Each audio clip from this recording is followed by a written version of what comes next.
सुदीप चौधरी है। मैं ये सवाल करना चाहता हूँ कि जो पंडित लोग हाथ की रेखा और राशि इसी देख के जो भविष्य बताते हैं वो सही है या झूठ? क्या उनको ऐसा करना चाहिए या नहीं? भाई साहब का सवाल है कि जो पंडित लोग हाथ की रेखा देखते हैं और कुछ कहते हैं, जो ज्योतिष होते हैं, वो सही है क्या गलत है? ये जो है ना, ये सब ढोंग है, अक्सर बकवास है। क्यों?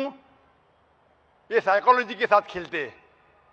मिसाल के तौर पे आप जाएंगे, पूछेंगे, वो पंडित कहेंगे या मशीन कहेंगी कि आपके साथ 10 रोज में कुछ गलत होने वाला है। 100 अच्छा भी होगा तो एक गलत तो होगा ना। फिर दूसरे मशीन पे जाएंगे तो वहां लिखा है कि 10 दिन में आपके साथ कोई अच्छा काम होने वाला है। 10 चीज गलत होंगी, एक तो अच्छा होगा। एक मिसाल दूंगा मैं आपको। अमेरिका में एक साइकोलॉजी प्रोफेसर स्टूडेंट्स को पढ़ाता है। एक हफ्ते बाद कहता है कि मैं आपके बारे में लिखूंगा चिट्ठी पे, हर स्टूडेंट के बारे में, उसके बैकग्राउंड के बारे में लिखूंगा, लेकिन आप चिट्ठी को बंद रखो। एक साथ चिट्ठी खोलो और नंबर दो, कितने फीसद में सही था।